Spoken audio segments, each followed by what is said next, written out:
Hi, and welcome to this episode of King's Conversations. Today, we're going to be talking about the misconceptions and truths surrounding artificial intelligence systems.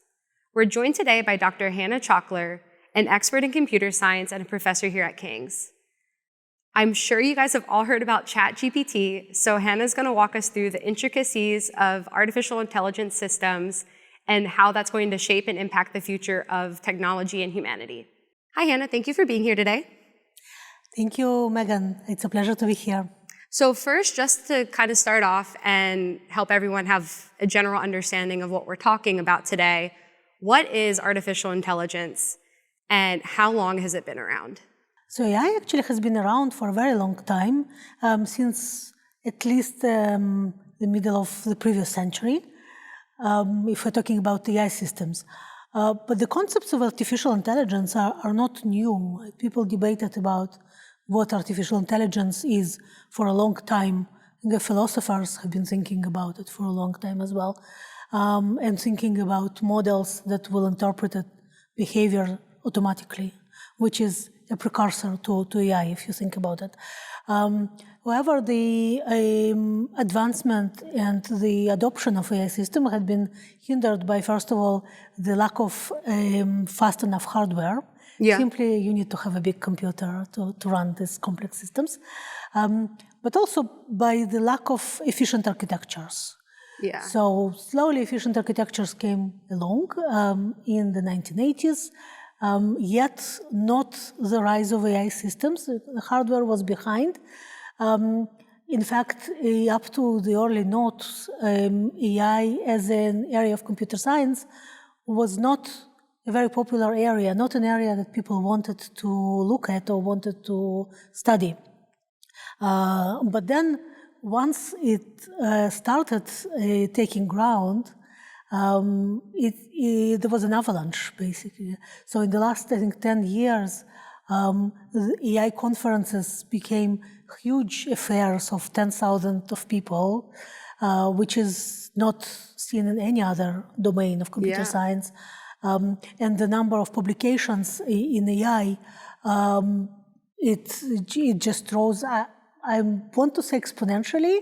I'm not sure whether it's exactly exponentially because, but it feels I'm a like mathematician at heart, yes, so exponential is a very precise term, but it rose very significantly. So, and in fact, one now has a hard time trying to keep up with all the advancements and different ideas that come for AI, to improve usage of AI, to invent new technologies, new algorithms, new benchmarks, whatever. Yeah. Well, and it sounds like with that advancement, we have what we call the black box AI systems, which, as someone who's not very computer sciencey, my best understanding of that is ChatGPT.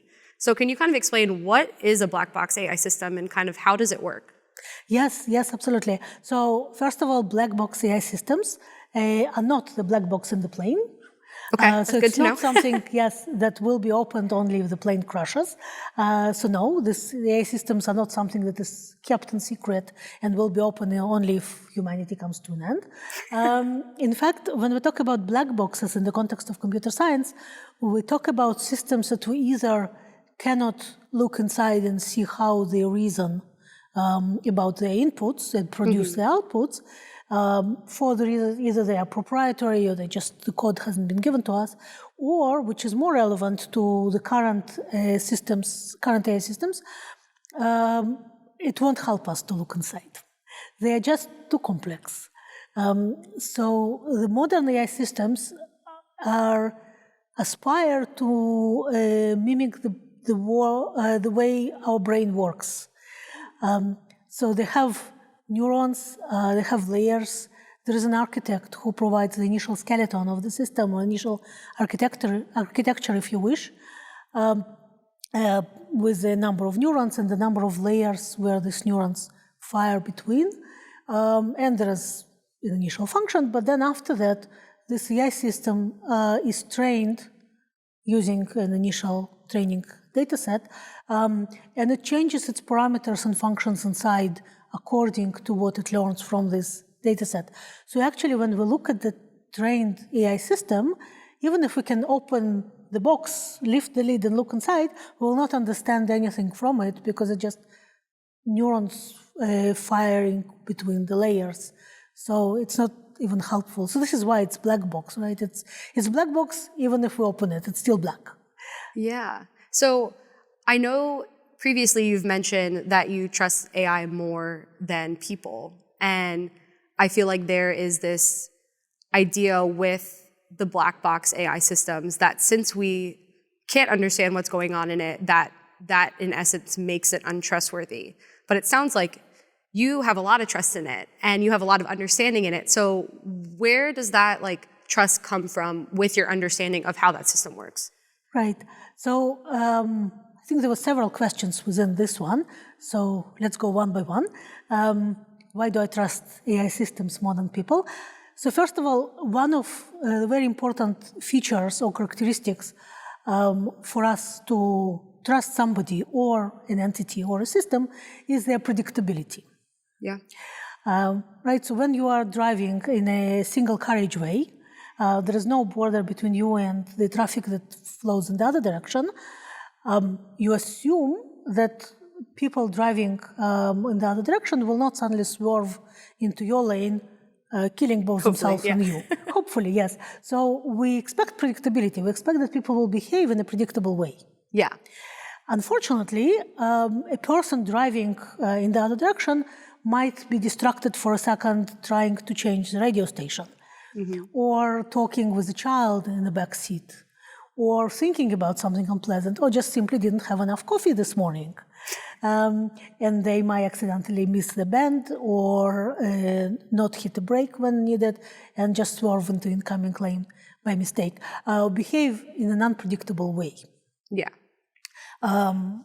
Whereas a self-driving car, if driving in the other direction, it will not try to change the radio station because I don't think that the AI system has any tastes in music. For now, as far as I'm concerned, yes. And it doesn't work on caffeine, so it won't fall asleep. And it won't be distracted by talking to a child in the back seat, because there's a different component, I guess, that is responsible for keeping the children entertained. Maybe they're watching a movie in the back seat. Yeah. So it will stay in lane, so it is predictable. Now, another thing is reproducibility. And this is important when the system does not behave in a predictable way, or a person. And we would like to understand why. Yeah. So this reproducibility is a key. Right? So when we're talking about that person who swerved into your lane this morning, well, presumably that person is not alive anymore, but it is very difficult to reproduce what happened, to reproduce the events that led to the accident. Yeah. And this both because another person that will try to reproduce this person action will be just another person and will not behave in this way irrationally. And because we don't know all the factors that cause this person to swerve into your lane. So in the lingo, in the professional lingo, it's called hidden confounders.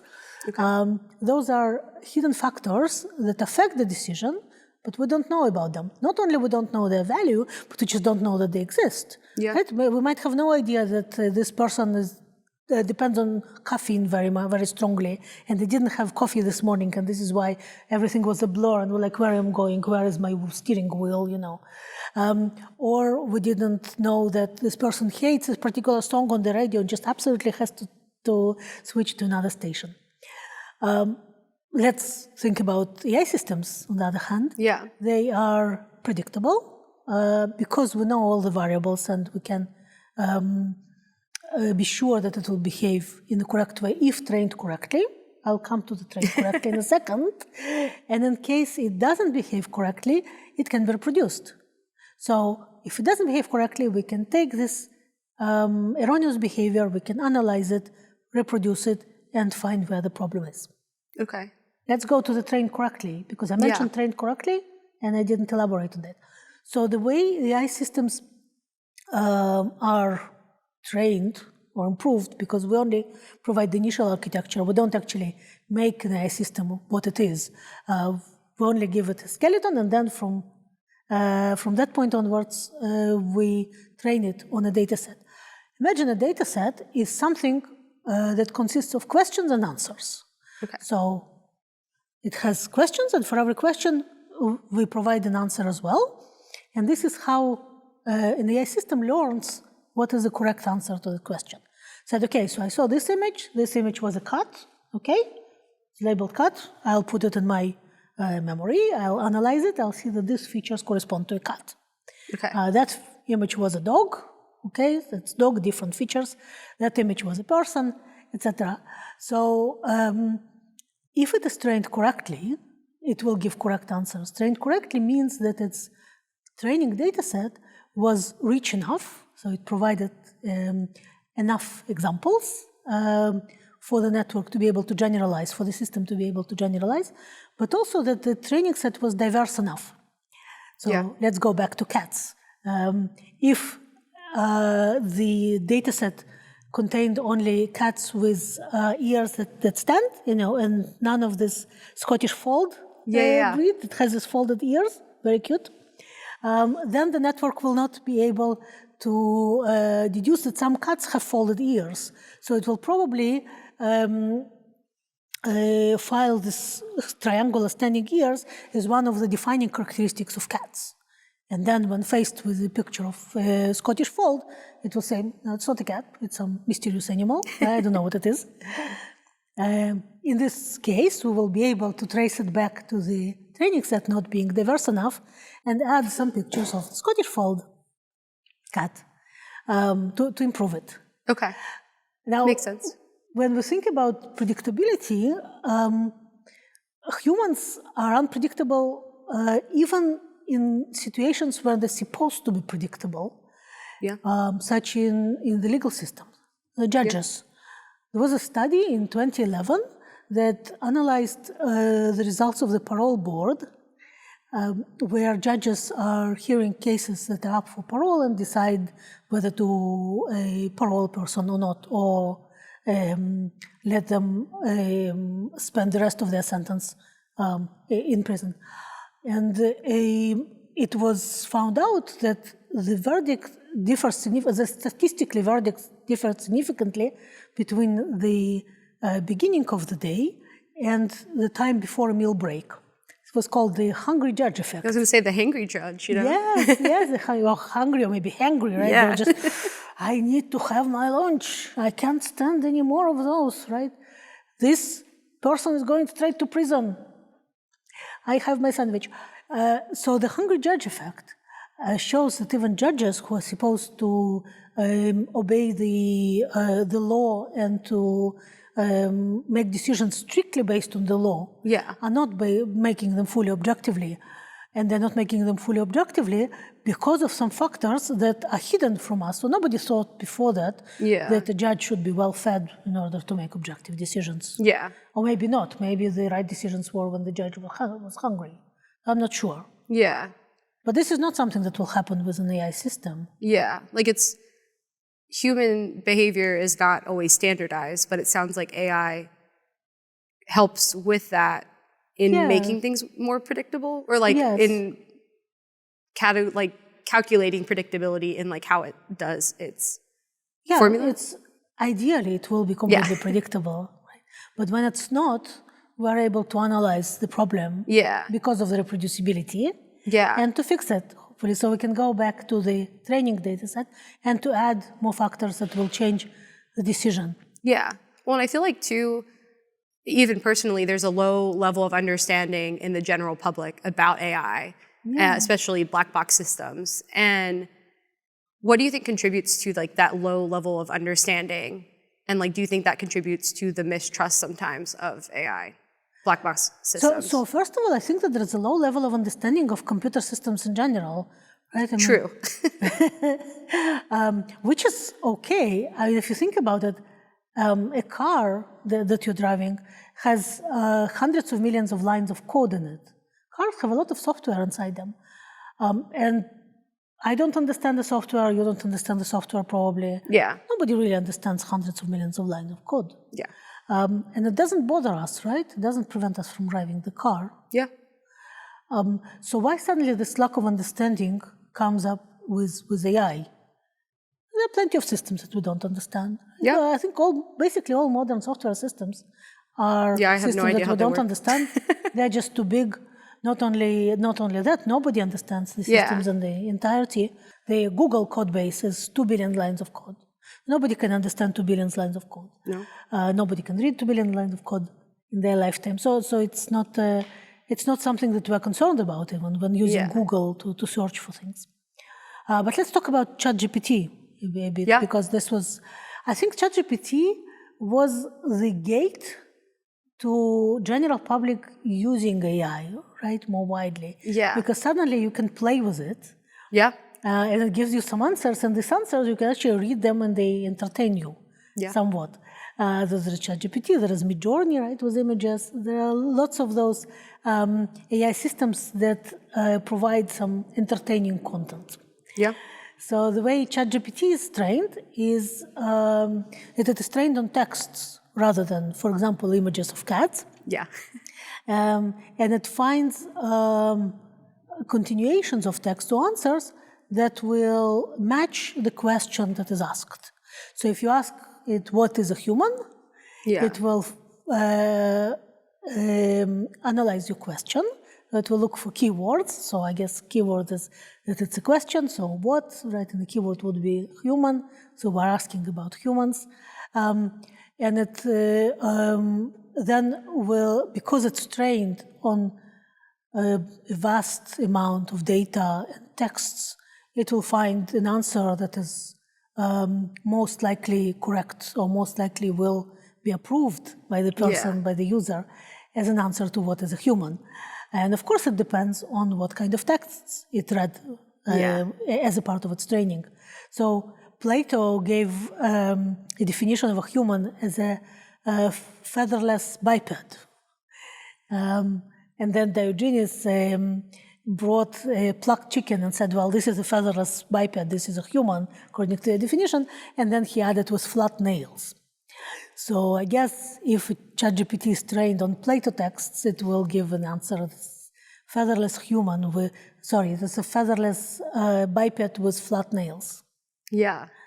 On the other hand, if it is trained on healthcare texts, for example, it will give an answer that is related to human anatomy more. And if it's trained on biological texts, it will give an answer that describes the position of Homo sapiens in the evolution tree or graph. So it sounds like the training that these systems receive is really important to our understanding. And with that, there's a lot of myths with AI, black box systems, and also just AI in general. One of which being that because we can't understand the deep learning models of a black box AI system, then that just automatically means that we're not in control. Yes. What do you think about that? And we don't trust them either, right? We don't trust them, we're not in control. I saw a video by Robin Brandt. Robin Brandt is a reporter at BBC. Okay. So the video is available on the BBC channel from 2020. And in this video, Robin Brandt tries out a robotaxi in China. In China, autonomous taxis are common on the streets, they are allowed, and he rides in such a taxi. And you can clearly see that he's very concerned. He doesn't trust the taxi. He's sitting like in an uncomfortable pose, not looking very relaxed. And then at some point he comments that the autonomous car behaves as somebody who is just learning to drive, but is not proficient yet. Now, the reason that he makes this, he arrives at this conclusion, is that the car slows down when it approaches an intersection. So this conclusion is completely backwards. Yeah. And this is because when we learn to drive, we are taught to slow down when we approach an intersection. Mm-hmm. This is part of the traffic rules. And the reason that we are not slowing down when approaching an intersection is because we are not following the rules, because we are careless. And the autonomous car is not. Yeah. So he practically completely misinterprets the behavior of the autonomous car.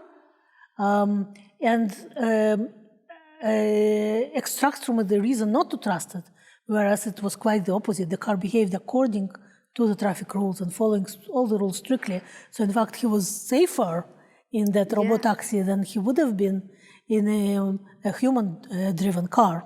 Yeah, well, and going with the self-driving cars, another myth is that AI in itself is unpredictable and untrustworthy. Yeah. And I know we've kind of talked about that, but going into play with that a lot of times is the transparency of the system. So how do you think all of those predictability, trustworthiness, transparency, like how do those connect to each other with that?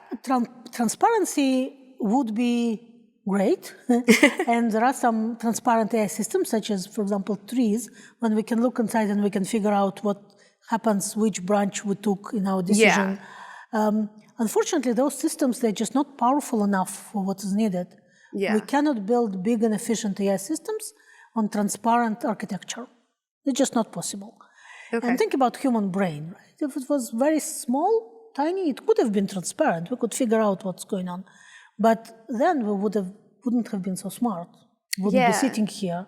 Would probably not even crawling. I think even for crawling, you need a more complex brain. Right? We would be a tree. Well, because I feel like, human behavior is so complex and we spend years trying to understand it, but we never do. And I feel like maybe it translates the same way to like a black box AI system. Like it's so intricate that... It is intricate, but it's designed to be intricate because the problems are intricate. Yeah, absolutely. That you need a complex system to solve complex problems. Yeah, for sure. So my point is that I think that we don't need to understand all the inner workings of the system in order to understand its reasoning on a level that would be helpful for us. Yeah. So transparency doesn't equal trust. Yes, that's what I think. I think that what we are really looking for is explainability rather than transparency. If we can explain the AI system's decision without looking inside, I don't want to look inside. There are layers with neurons. I have no idea what's happening there, what's going on. But if it can provide me with an explanation of its decision, then it will make me trust it more, and it will help in my understanding of the reasons why it made a particular decision. So think about cats again, right? So we have an AI system that classifies animals, and it says, okay, this particular image is an image of a cat. And it accompanies it with a part of the image that was sufficient for it to be classified as a cat. So probably the image contains a lot of background. So it was a cat that was running on the floor or walking along the floor in a room. Maybe there was a window, there was a door, and there was a cat inside. Now, first of all, if an explanation contains a part of the floor, we would say, that's not good, right? Yeah. This floor is not a cat. Yeah. So probably the AI system is not working correctly here. Yeah. So I found something suspicious. And then I go back and I can use this explanation as a hint to find the problems in the training set and then to fix these problems. So in this case, my guess would be that all cats in the data set would be those that walk along a floor. So it kind of associates having a floor with a cat. If on the other hand, it is only contains pieces of a cat, parts of a cat, then we're happier. But then we can look at what parts of the cat it contains. If it only contains a part of the body and the paw, now I might put myself in hot water because I'm really not a biologist, so work with me here. Maybe this part of the body can also belong to a puma. Yeah. Right? Maybe it's a puma. And then you say, okay, I don't trust you here because I see that the explanation is wrong. Yeah. Let me go back and see whether I have some pumas in the training set, and which are clearly labeled pumas and not cats. Or on the other hand, if the AI system gives a completely wrong classification, so it was given a Scottish fold cat, and it says it's not a cat, it's I don't know, it's a mouse, then say, okay, it's not a mouse, but let me see how you arrived at this conclusion. And it shows you the folded ears, and say, okay, I got it, I didn't give enough examples. of cats with folded ears, so it associated only triangular standing ears with cats. Let me go back and fix it. Yeah. So this kind of explanations is really built on top of the black box. So this is the black box. I'm not opening it anymore. I don't want to lift the lid. I have no idea what's happening inside. I don't want to know. What I do want to have is an explanation that will give me some insight into the reasoning process in a way that I can understand. Yeah. So maybe we don't need full transparency, but at least having an explanation of how we got there helps to build the trust for people that might not understand, or even people that do fully understand it. It just helps to build trust in those kind of things. I don't think that people fully understand how these neurons fire along. I mean, why should they? The whole idea of building an AI system is to save us work, right? Yeah. Instead of programming all this very complex system that would say, okay, look at the image, and now if it has an ear here, then it's probably a cat, unless it's folded. It's terrible. You don't want to write such a system. Well, and I think too, AI, these black box AI systems, you talked about, they save us time, like they make things more efficient. And with that, we actually have a student question that kind of touches on that, which I will play for you. What are the potential societal implications of using AI black box systems in high-stake domains like healthcare and autonomous vehicles? And how can we balance the need for transparency with intellectual property and proprietary concerns? It's an excellent question. So first of all, we talked a little bit about autonomous vehicles already. I personally think that if tomorrow we would say we only allow autonomous vehicles on our roads, then the number of accidents will fall dramatically. Already with the current level of technology. And the problems will arise only in the transition period when some people will still drive their cars and some will be driven by autonomous cars. And this is because of the unpredictability of people. Yeah. So the sooner we switch to autonomous vehicles, really, the better. It will save lives. In terms of societal implications of that, I wonder, I guess drivers will be out of work, right? Taxi drivers and lorry drivers. But it is a problem, and it's a societal problem, and it's up to politicians to solve it, to find alternative jobs. Well, and with that, I feel like we talk a lot about AI systems and these like black box systems replacing jobs. Do you, going back to like the societal implications of that, particularly I'm thinking like maybe healthcare. Do you see AI black box systems replacing positions, or do you see them kind of as a complementary tool for people in different positions to use?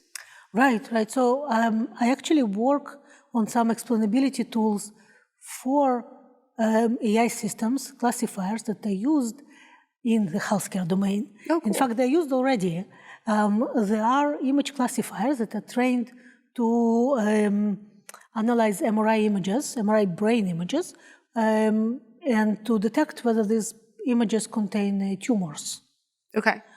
And they are not replacing anybody in the chain. So the chain is that the clinician refers a patient who is a suspect of having a brain tumor to an MRI. A radiologist performs an MRI. Then currently a radiologist analyzes the results. And then it goes back to the physician, to the oncologist, to the clinician who referred the patient. The AI system fits between the scanner and the radiologist.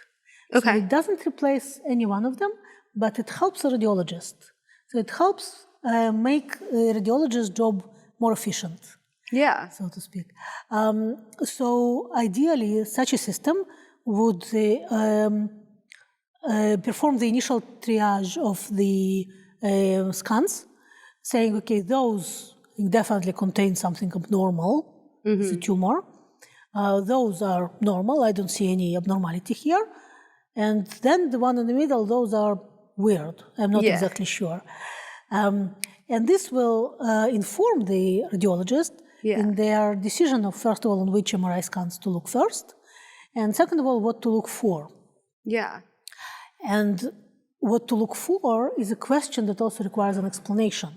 Because it's not enough, right, for the AI system to say, this is an image with a tumor. No, MRI images are big, right? They are 3D, and it's quite a lot of work to look through it. So an explanation would be, this is abnormal, and the tumor is here. Or something abnormal is here.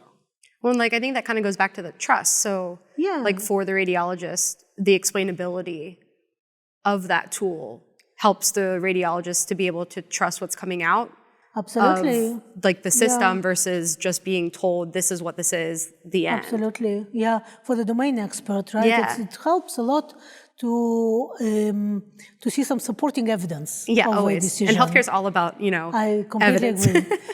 Although, interestingly enough, there is quite a large body of literature that is against explainability for the treatment. So it's pro-explainability for the diagnosis, which is what we're talking about. Yeah. It's against explainability for the treatment, because it says that many treatments, I actually didn't know about that, but fortunately now I have one of my postdocs coming from the healthcare domain. He's a nurse by training, and he brought to my attention quite a lot of scientific papers in healthcare that say, well, we shouldn't explain why the treatment works, because for many types of treatment, we don't know ourselves. Yeah. It just works on really nuanced evidential sometimes. basis, right? Yeah. This just works because we see it works. But okay, we don't go there, right? We only go to the diagnosis.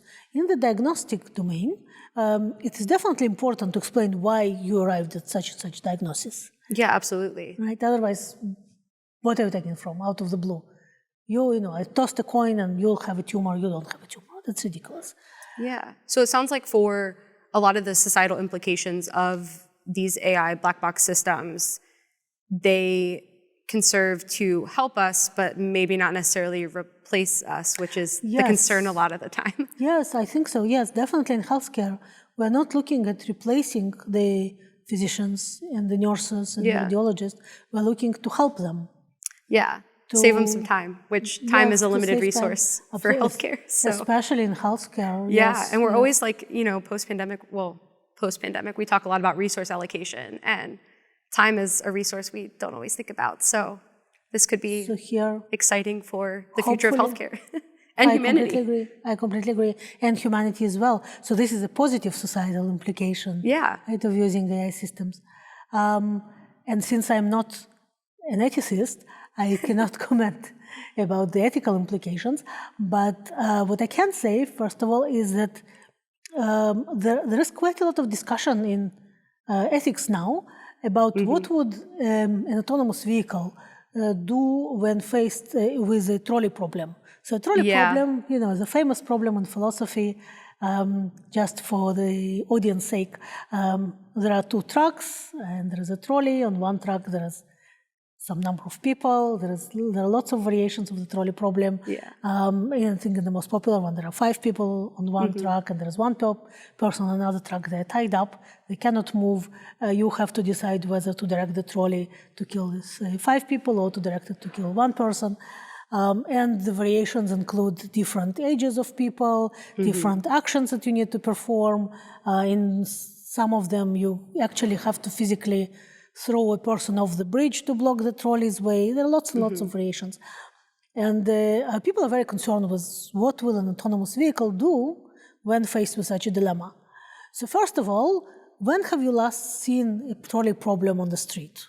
I never have seen such a problem. Right, so how often are these problems at all? Aren't they a philosophical concept that really doesn't appear a lot in reality? Yeah. And 2, why do we think that a human will do better? I don't know what to do. Like when faced with this, I don't know what to do. I'd rather not be in this situation. I have no idea how I will behave. So why are we so afraid of autonomous systems or of AI systems making these decisions when we ourselves don't have a good solution? Yeah, no, absolutely. That is a very interesting way to think of it, but so true. So it sounds like AI systems are here primarily to help us and maybe not necessarily replace us. Is there any other area where you feel like that might be more of a risk? Yeah, so in addition to the autonomous cars, where I think they will definitely replace the drivers someday, there is, in fact, a real-life example that looks completely futuristic and unreal, but in fact it is real and it's happening now. So Black Mirror, I think. Oh yeah, we used to have. Yes, I love that. Right, it's amazing. A bit scary. We used to think about this show as describing futuristic scenarios that will happen if they happen a long time in the future. Yeah. But in fact, the first episode of the new season, Joan is Awful, is talking about, or it incorporates as part of its story, its narrative, a digital likeness of actors in the show. So sorry for spoilers. It is a spoiler. Yes, spoiler alert. Spoiler alert. Yes, but in fact, there is a strike going on in Hollywood right now. Yep. With actors protesting the usage of their digital likeness in movies without their consent and without paying them fees for that. Yeah. So not only an episode of Black Mirror happens in the near future, but no, it happens right now at the same time with screening of the episode. I think that's the first. Yeah. No, it's so interesting because you're right. I feel like when Black Mirror originally first aired its season, its first season, we were all like, oh, it's somewhere. It's off in the future, whatever. And now I feel like it's becoming more and more of not necessarily reality, but maybe close to one. Sometimes it's a scary reality, like with the nosedive episode. Again, sorry for spoilers, but it's one of the old seasons where people's worth is estimated according to the number of likes they're getting on social media and they're standing on social media, which I understand is what's happening in China. It's nothing to do with AI systems, but yeah. So it sounds like, even though AI systems and these black box AI systems can help us, there is also a risk with that as well. And I guess it kind of goes back to almost a risk-benefit There is understanding. always a risk. Just with AI systems, it boils down to bad training. So, some people say, there is an opinion that the AI systems are completely objective and it cannot be biased. Yeah. Well, an AI system doesn't have an opinion, but it is trained on a data set. And if a data set is biased, then the output of the AI system is inevitably going to be biased. And that's so interesting because I feel like, training in general in a lot of things is important. So it sounds Absolutely. like AI black box systems are no different. They need a lot of training. Right? It's important. Yeah. Yes. It's a good point. And training should be thorough enough and diverse enough, right? Yeah. It's the same way that you wouldn't complete a nurse training without visiting and working in different healthcare departments. Absolutely, you will also not certify an AI system that is properly trained without having a completely diverse data set correctly labeled. Yeah, absolutely. That's a very good point. Yeah. Well, thank you, Hana. That was a wonderful and engaging conversation about something that has been very popular lately in the media with black box AI systems. So thank you so much for your time. Thank you, Megan. It has been a pleasure. I feel a need to add a disclosure that the opinions are my own. So I don't want to be sued for disregarding a trolley problem as an important one. And I hope to do this again sometime. Yeah, thank you.